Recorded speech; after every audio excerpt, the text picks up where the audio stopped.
Alam nyo ba na sa video na ito, mahigit na 5 bansa ang ating napuntahan sa pamamagitan lang ng pagtikim ng napakasasarap na pagkain. Tara mga ka-tasty, samahan nyo ako dito sa may Green Hills, sa may Tito's Latin Barbecue and Brew. At tuklasin kung gaano ba kasarap ang kanilang mga pagkain.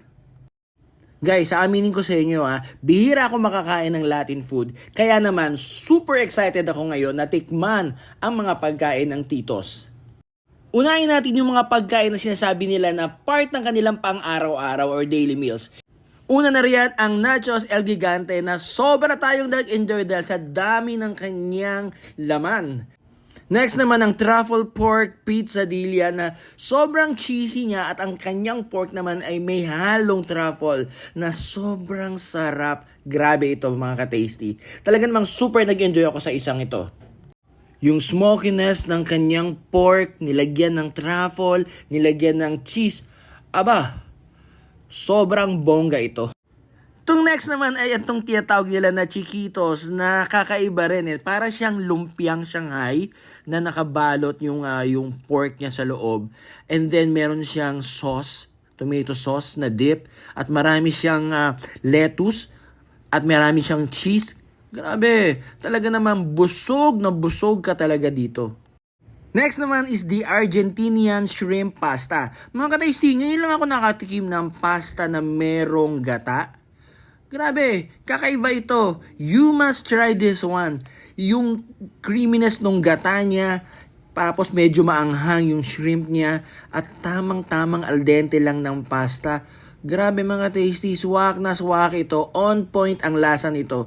Kapag pumunta ka sa Tito's, wag na wag mong kalimutang orderin itong pasta na ito. Trust me. Next batch naman ang kanilang holiday specials or ang mga special food nila for this holiday season. Inuna natin ang street taco sampler na merong 8 klase. So, hindi lang isa, hindi lang dalawa, 8 klase ng laman. So, kung di ka makadecide kung anong gusto mo, ito ang i-order mo. Next naman natin itong sobrang panalo, itong Colombian roasted pork belly. Talagang napaka-juicy, napaka-lutong ng balat ng Colombian pork belly na ito. At mas pinasarap pa siya nung nilalagay na toasted garlic. At syempre hindi mawawala ang chimichurri sauce nila. Next naman natin, syempre hindi pa uhuli ang bansang Peru. So meron tayo ritong Peruvian stuffed chicken wings. Na kapag serve pa lang mga ka-tasty, amoy na amoy mo na yung spices niya na sobrang bango. At kapag binuksan mo or hiniwa mo yung chicken wings niya, meron siyang stuffings na talaga namang mas pinapasarap itong pagkain na to. Grabe, talaga namang meron pa talagang space sa akin tiyan para kumain ng napakasarap na mga pagkain ito. Siyempre, hindi makukumpleto itong mga pagkain ito kung hindi mo siya papartneran ng kanilang tinatawag na Tito's Sangria. Yung balancing-balanse yung kanilang fruitiness at yung lasa ng red wine. So talagang ito approve na approve. And for our dessert, syempre, Pasko ang usapan natin, hindi mawawala dito sa Pilipinas ang bibingka. Pero ang Tito's, meron siyang bibingka cheesecake. Tama ka. Bibingka ito at cheesecake in one. So, pinagsama ang dalawang masarap na pagkain. Mga ka-tasty, sobrang on point ang lasa nito.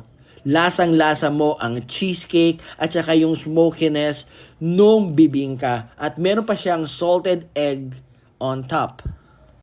At ito pa pala ang bonus sa resto na ito mga ka-tasty. Dahil dito, yes, dito, sa secret door na ito, kapag pinindot mo at ikaw ay pumasok, at dyan sa may vault na yan, tingnan mo, may magic kang makikita.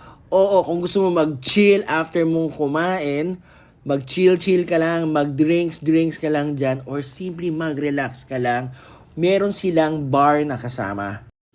So ayun mga ka-tasty, kung ako sa iyo, yayain mo na ang iyong mga tropa, iyong mga kaopisina, iyong pamilya, o kahit yung jowa mo. At pumunta kayo rito sa may Green Hills.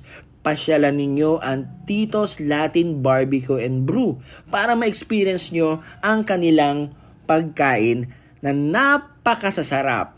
So, hanggang sa muli mga ka-tasty, paalam!